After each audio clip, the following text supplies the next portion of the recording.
Hello everyone, welcome to House News. In this episode, we will present to you the latest information coming from the House of Representatives of Indonesia. Before we get started, here are some news headlines for today. Newly elected House member is dedicated to improving human resources and building national resilience, and also to ensure government initiative to reach the people and contribute to long-term stability. Indonesian parliamentarians are keen to enhance the learning environment for students, preparing them with essential skill and knowledge for their future, and also recognizing the role of education in the nation's development. The Committee for Interparliamentary Cooperation of the House welcomed the Palestinian ambassador to discuss the current situation in Palestine, particularly in Gaza. BKSAP of the House welcomed the visit from the Belarusian ambassador and emphasized the importance of continuing cooperations between the two countries under the new administration. Motorcycle racing's biggest show, the MotoGP Championship, is on the Indonesian island of Lombok this weekend, where top racers will battle. A newly elected member of the House is committed to improving human resources development by fulfilling people's basic needs, such as food, shelter, and clothing. During the strengthening of national values organized by National Resilience Institute or Lemhanas and the General Elections Commissions or KPU, elected member of the House for 2024 to 2029 term, Bambang Haryo emphasized, improving public nutrition is essential for creating a healthy and intelligent younger generations in line with the visions of Golden Indonesia 2045. Therefore, he encourages the government to focus on the agricultural sector as it is one of key sectors of national resilience. Additionally, Bambang hoped the government will support the domestic textile industry, which is currently struggling to compete with imported products. Terus juga permasalahan pangan. Jadi pangan ini memang penting. Nomor satu yang dibutuhkan oleh masyarakat tuh masyarakat harus bisa makan. Ya, terus yang kedua tentu permasalahan berhubungan dengan papan ya. Setelah pangan papan ini penting sekali. Jadi semua masyarakat Indonesia betul-betul diharapkan bisa mempunyai papan. Nah, terus yang berikutnya lagi adalah sandang, yang dimana saat ini industri sandang ini yang ada di dalam negeri kita kan terseok-seok ya dengan adanya sandang yang masuk dari luar negeri ini. Kita sangat mengharapkan nantinya atau pemerintah yang datang akan memperhatikan permasalahan yang berhubungan dengan sandang. Jadi sandang, pangan, papan betul-betul sangat diperhatikan.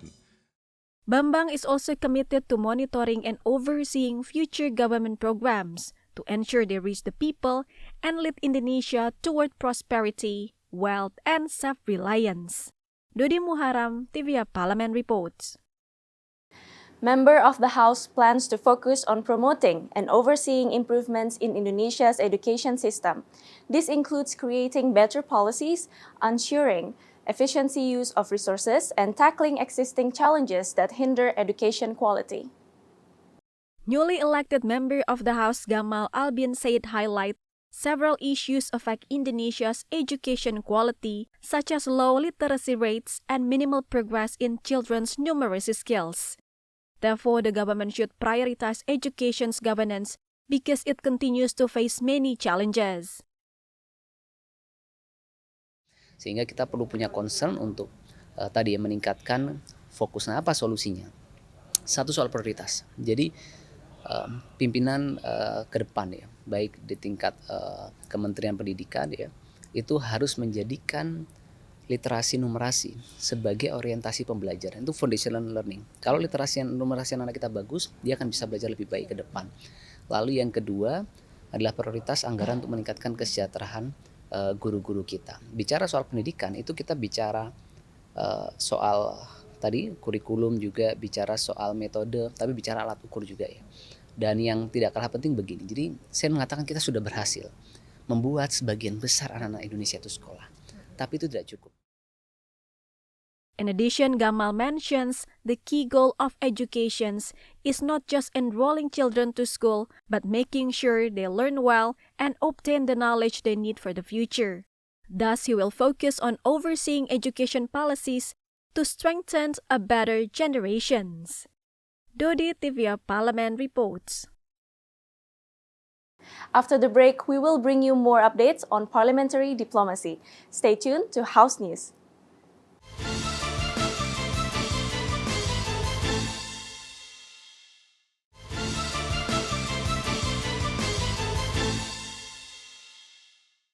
BKSAP of the House reaffirmed its support for Palestinian independence and has consistently promoted this initiative through parliamentary diplomacy.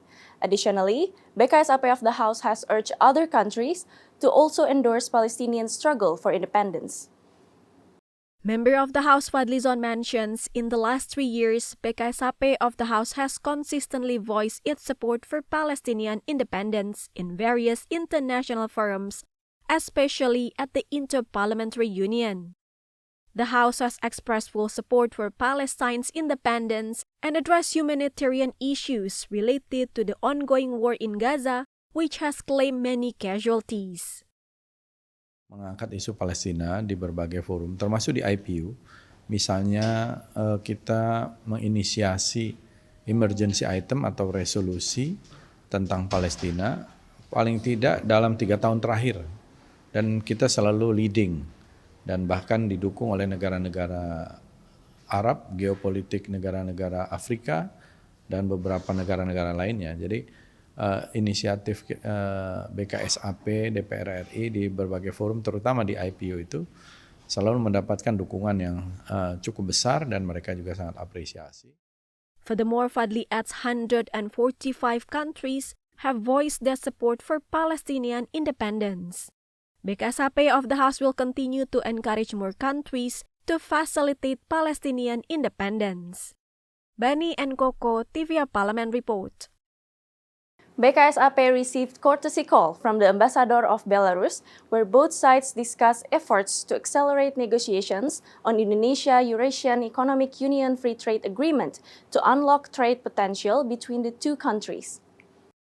Member of the House Fadlizon stated the visit is expected to strengthen relations between the Indonesian and Belarus parliaments through global forums and other diplomatic channels, as well as to establish a bilateral cooperation working group. Additionally, it is hoped that the upcoming administrations can continue the cooperations, particularly in the economic and trade sectors.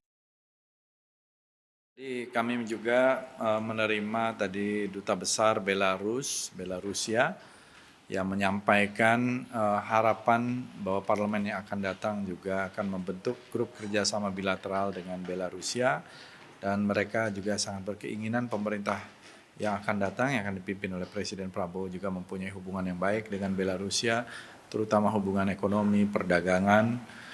Belarusia mempunyai potensi yang besar sebagai penghasil potasium yang kita butuhkan, terutama ini untuk pupuk, ya. Mereka itu menguasai 20% potasium dunia.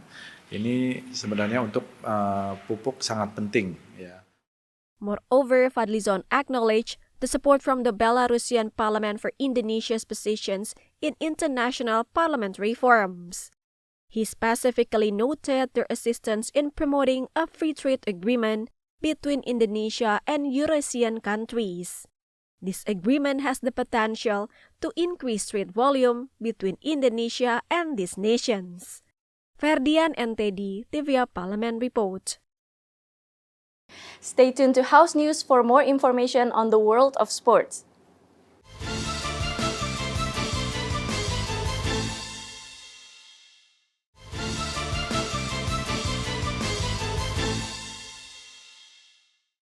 It's been 4 years since Indonesia returned as a host of international motorcycle racing events.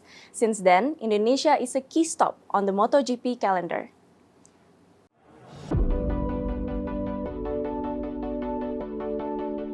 Indonesia made its return to the international motorcycle racing scene with the World Superbike Championship in 2021, followed by MotoGP in early 2022. Due to the 1997 monetary crisis and political instability, Indonesia dropped off the racing calendar in 1998. The first racing circuit in Indonesia, the Ancol circuit, was built in 1969, but was unsuitable for international events. In response, the Sentul circuit was constructed from 1990 to 1993 to meet international standards. Although Sentul successfully hosted motorcycle events, it struggled with circuit designs and was unsuitable for Formula One. In 2017, discussions about renovating the Sentul circuit began, but funding issues delayed progress. Eventually, the Indonesia Tourism Development Corporations chose to build a new circuit in Lombok, aligned with its Mandalika tourism project. Despite the challenges faced in reviving these racing events, MotoGP has secured a contract to remain in Indonesia for the next 10 years. The Mandalika circuit is not only set to host MotoGP, but is also expected to welcome other international racing events, including the Asian Talent Cup and potential Formula One races in the future. The world's first MotoGP museum was opened at Mandalika Circuit in Central Lombok, West Nusa Tenggara. This is an important and historical step for Mandalika as an international racing destination. The Pertamina MotoGP Experience Gallery aims to attract both domestic and international visitors. It puts Mandalika as a sports and entertainment destination while showcasing Indonesia's rich culture and natural beauty. As the main supporter of the Pertamina Grand Prix of Indonesia 2024, Pertamina is committed to developing the tourism ecosystem in Indonesia. The museum not only enhances the status of the Pertamina Mandalika International Circuit, but also serves as an educational center on the history of motor racing.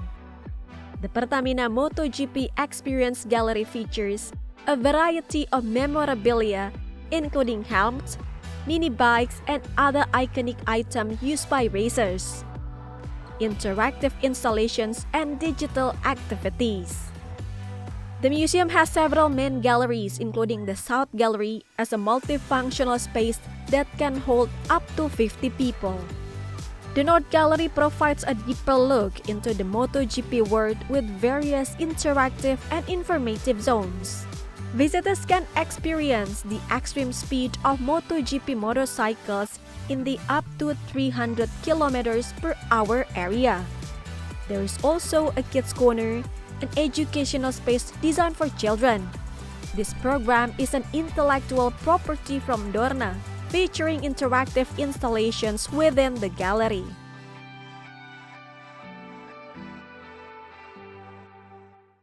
The 2024 Mandalika MotoGP is an important event for the championship, as several riders are in the running for victory. Their performance in both the sprint race and the main race will determine who can secure the title. Mandalika International Circuit is in the spotlight after hosting the MotoGP International Grand Prix 2024 recently. Here are some fun facts about the circuit. Pertamina Mandalika International Street Circuit is located in the Mandalika Resort area in Lombok Island, West Nusa Tenggara, which has been declared as one of the 5 super priority destinations aside from Lake Toba in North Sumatra, Likupang in North Sulawesi, Borobudur in Central Java, and Labuan Bajo in Flores Island, East Nusa Tenggara. It is without a doubt that Mandalika, as a destination, also has a breathtaking view to witness.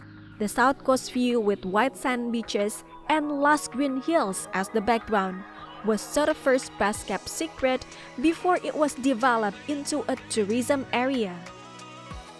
To meet the requirements for a world-class racing competition like MotoGP, PT Indonesia Tourism Development Corporations, as part of the development for Pertamina Mandalika International Street Circuit, uses stone mastic asphalt to polish the third layer of the road constructions.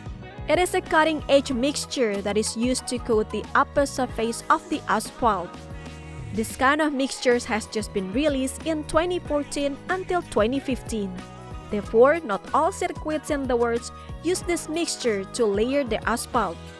Some circuits in the world that have used asphalt include Silverstone Circuit in the UK, Dubai Circuit in the United Arab Emirates, and Phillip Island Circuit in Australia. As an international standard circuit, Mandalika also gives a local accent on the surface of the track. It is a traditional waving or tenun pattern originating from the Sasak tribe in Lombok Island.